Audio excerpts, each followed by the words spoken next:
श्रीराम जय जय राम। श्रीराम जय जय राम। श्रीराम जय जय राम। 17 ராமனது வந்தன உபசாரம். எப்பொழுது சிவபெருமான் ஸ்ரீராமனிடம் விண்ணப்பித்து விட்டு சென்றாரோ அப்பொழுது விபீஷணன் ஸ்ரீராமனின் அருகே வந்தார். திருவடிகளில் தலைவணங்கி இனிய குரலில் பேசினார். ஷார்ங்கம் என்ற வில்லேந்தியவரே, ஸ்ரீராமா, என் விண்ணப்பம் கேளுங்கள். தாங்கள் குலம் படைகள் உள்பட ராவணனை அழித்தீர்கள். மூவுலகிலும் தூய புகழ் பரப்பினீர்கள். மதிநலமற்றவன் தாழ்ந்த ஏழை பாவியான என் மீது பலவாறு கருணை காட்டினீர்கள். இப்பொழுது பிரபோ, இந்த அடியேனின் வீட்டை புனிதப்படுத்துங்கள். அங்கு வந்து ஸ்நானம் செய்யுங்கள்.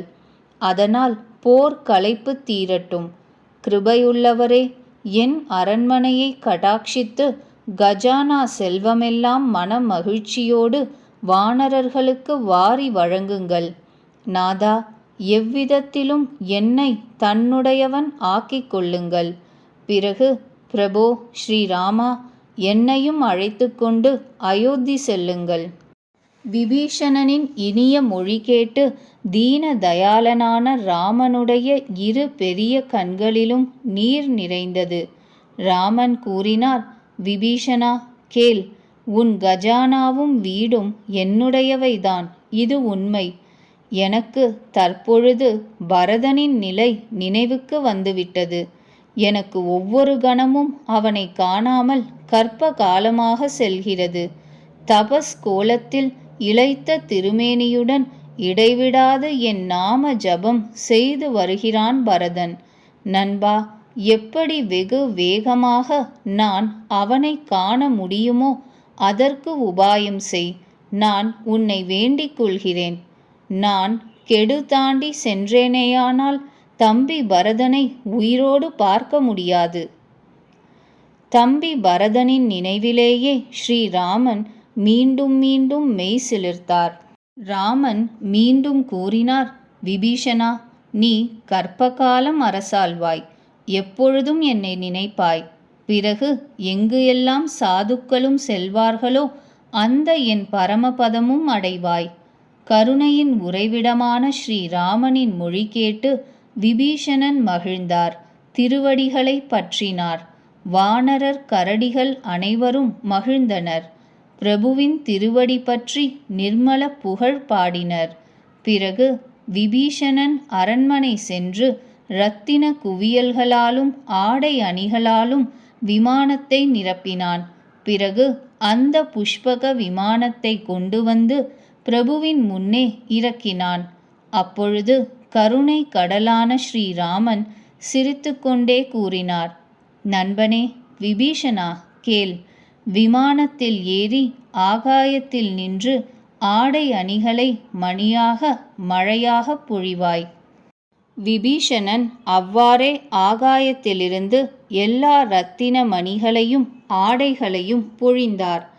எவர் மனதிற்கு எவை பிடித்தமோ அவற்றை அவரவர் எடுத்து கொண்டனர். இரத்தினங்களை வாயில் போட்டுக்கொண்டு மென்று பக்ஷணமல்ல என்று கண்டு தூ தூ என்று வானரர்கள் துப்பினர். இந்த வேடிக்கை பார்த்து மிகுந்த உற்சாகம் பெற்ற கருணையின் உறைவிடமான ஸ்ரீராமன் சீதையுடனும் லக்ஷ்மணனுடனும் சேர்ந்து சிரித்தார். எவரை முனிவர்கள் தியானத்தில் கூட பெற முடியவில்லையோ, எவரை வேதங்கள் அதுவல்ல இதுவல்ல என்று கூறுகின்றனவோ அந்த கருணை கடல் ஸ்ரீராமன் வானரர்களுடன் கூட பல லீலைகள் புரிந்தார். சிவபெருமான் கூறினார், உமையே, பலவிதமான யோகங்கள், ஜபங்கள், தானங்கள், தவங்கள், யாகங்கள், விரதங்கள், நியமங்கள் ஒருவன் புரியலாம். ஆயினும் ராமன் தவிர வேறு ஒன்றும் என் மனதை கவராது என்ற அனன்ய பக்தனுக்கு எப்படி ராமன் அருள் புரிவாரோ அவ்வளவு அந்த ஒருவனுக்கு புரிவதில்லை. கரடிகளும் வானரர்களும் உடை ஆடைகள் பெற்று அவற்றை உடுத்தி அணிந்து ராமன் அருகே சென்றனர். பல ஜாதி வானரர்களைக் கண்டு கோசலபதி ராமன் அடிக்கடி சிரித்தார். ரகுநாதன் கருணா கடாட்சத்தால் அனைவரையும் கண்டு தயை புரிந்தார். பிறகு இனிய குரலில் கூறினார், சகோதரர்களே, உங்களுடைய துணையினால்தான் நான் ராவணனை மாய்த்தேன். மேலும் விபீஷணனுக்கு அரசு அளித்தேன். இனி நீங்கள் அவரவர் வீடு திரும்பலாம். என்னை நினைவில் வைத்து கொள்ளுங்கள். யாருக்கும் அஞ்ச வேண்டாம். இந்த சொல் கேட்டதுமே வானரர்கள் அனைவரும் பேரன்பில் தழுதழுத்து கைகூப்பி பணிவுடன் கூறினர், பிரபோ ஸ்ரீராமா, நீங்கள் எது கூறினாலும் அது சம்மதமே. ஆயினும் தங்கள் மொழி கேட்டு எங்களுக்கு மயக்கம் வருகிறது. ரகுநாதா, நீங்கள் மூவுலகுக்கும் ஈசன். இந்த வானரர்களையும் திக்கற்றவர் என நினைத்து அரவணைத்து கொண்டீர்கள். ஸ்ரீராம பிரபுவின் பேச்சு கேட்டு நாங்கள் வெட்கத்தினால் புழுங்குகிறோம். கொசு கூட கருடனுக்கு உதவி செய்யக்கூடுமா? ராமனுடைய கருத்து அறிந்து கரடிகளும் வானரர்களும் பேரன்பில் திளைத்தனர். அவர்களுக்கு வீடு போக விருப்பமில்லை. பிரபுவின் ஆணையை கரடியும் வானரர்களும் அனைவரும் ஏற்று ராமனுடைய வடிவை இதயத்தில் கொண்டு பலவாறு விண்ணப்பித்துவிட்டு மகிழ்வுடனும் வருத்தத்துடனும் வீடுகளுக்கு கிளம்பினர்.